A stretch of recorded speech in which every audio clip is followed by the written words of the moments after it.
As I was scrolling through Manga Nato looking for any manga to read, one of them caught my eye.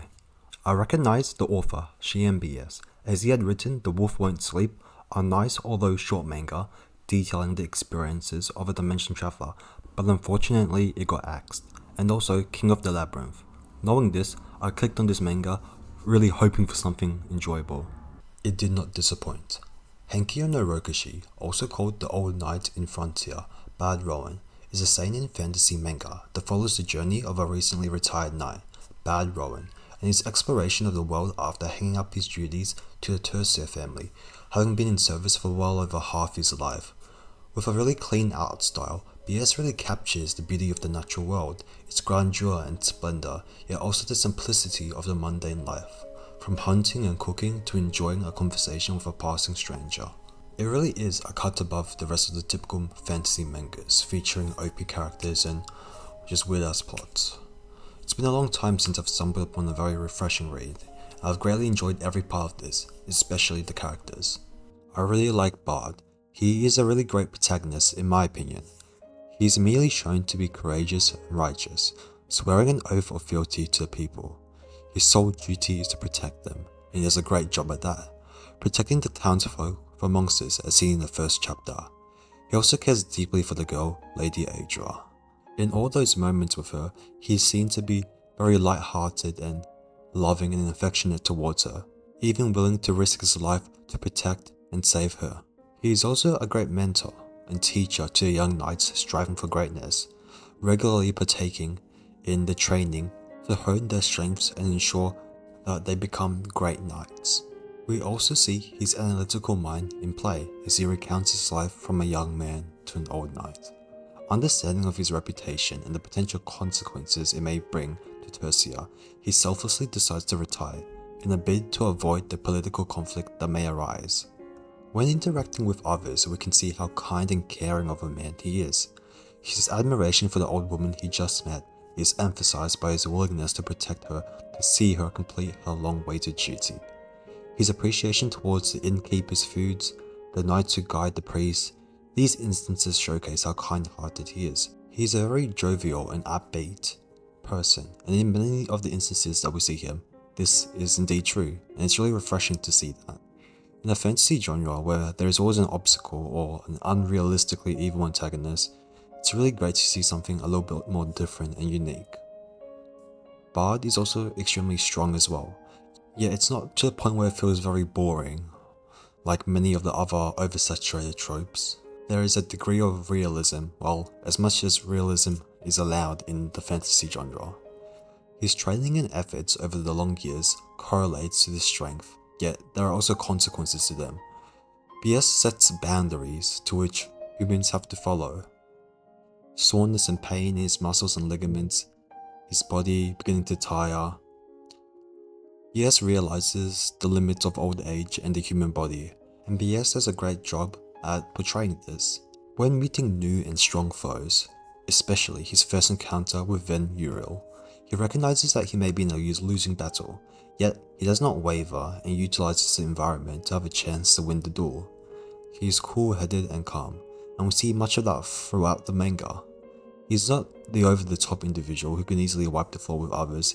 Instead, a combination of strength and wit allows him to win the duels that he faces, and really differentiates him from other characters of other fantasy mangas.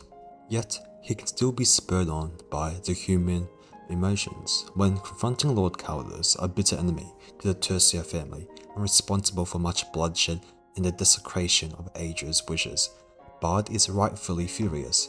He appears calm when detailing all of Caldas' crimes, his embezzlement of the money sent by the king to take care of Adra and her child, his growing authority and war with the other families, and much more.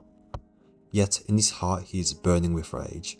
Threatening Caldas with a fate worse than death, and striking fear in all of his knights, we see a different Bard, a more wrathful and vengeful individual.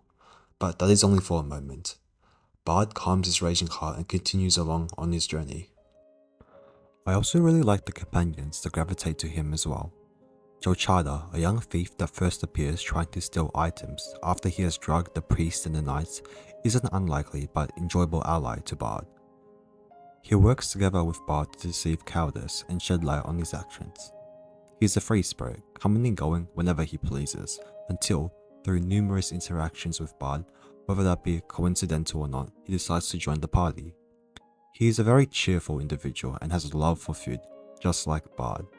He is extremely resourceful as well, knowledgeable and an excellent navigator, showing Bard different inn locations, giving tours about towns and the food and the culture, and helping them navigate. He is also an extremely thoughtful and considerate person. Recognizing the injuries that Tessa has sustained during her training within, he ensures that the dinner tonight will be more palatable and easier to digest. His appearance kind of reminds me of Kilo a bit, and his demeanor. He's a very cheeky individual, and he's very nimble on his feet. All in all, he's a great person, to be honest. Van Uriel is a great addition to the party as well.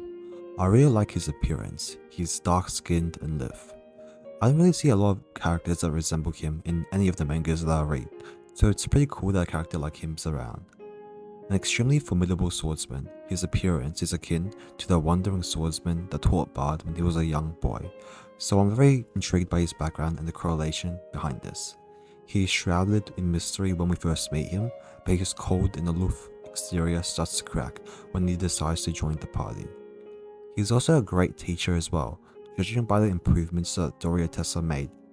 Although his methods may look unorthodox, it has allowed her to improve by leaps and bounds. Then there's Gordon Zalkors, a lord of a fiefdom, I think, and a big burly man who always wants to do good for the people. He is very kind-hearted and takes joy in providing for the villagers and his people, whether that be hunting and giving the villagers food, or taking the time to teach Jolchada how to write, and overall being a very jovial person to the party. Although he can be a little bit clueless sometimes, he is kind-hearted and a compassionate man. And there is Tessa, a knight of the kingdom of Goriola, daughter of the Marquise. She is a headstrong individual who wants to prove her worth to her close friend, the youngest and most beloved princess of the kingdom of Goriola, Shonelia. I initially thought her of slightly reckless with her desire to slay a Kijou, a fearsome magical beast, by herself, but as we get to know more about her and her circumstances, and the expectations that burden an individual, that initial doubt fades away. She's strong and willing to do whatever it takes to showcase and improve her prowess, laboring from morning to night. With Ven, she dedicates herself to honing her skills with the rapier, not afraid to seek help and not prideful to receive criticism with embarrassment. In fact, she is eternally grateful for all of that is given to her. With relentless determination, her efforts culminate into very visible results. Each one of these characters with their own unique backgrounds, different mentalities and attitudes, they form a great party, and I really enjoy seeing their interactions and the stories that they tell to each other. What resonates to me probably the most about this manga are the themes involved. There is a strong prevalence of memory, whether that be from the numerous flashbacks of Bard as a young man with a specific goal in mind, or the awe that he had felt as a young boy when he was first taught how to wield a sword by a wandering swordsman. Memory serves as an essential role in delving into Bard's character, his regrets and longing for a better future for a person that he held dear to his heart, and the wisdom and thoughts that he displays in the face of peril. In his confrontation with Countess, memories of his friends and loved ones, their lives ending too short, is what spurs him to rage against Countess, threatening him with a fate worse than death, striking fear in all of his soldiers and easily overpowering Jog, a mighty individual himself, who Bard faced earlier on with much difficulty. And finally, memory serves as the start of a new journey for Bard. Rereading the letter to Adra, congratulating him on all of his accomplishments and expressing joy at his adventures feels bittersweet. A girl who loved her adventures herself, an individual who really wished to see the outside world and experience it in all of its glory, and accompany Bard, is no more. But nothing can be done. Death comes to us all, and Bard knows this. Her words fuel him to continue this journey, not knowing the end but experiencing the present, and with a flutter of the papers, it begins.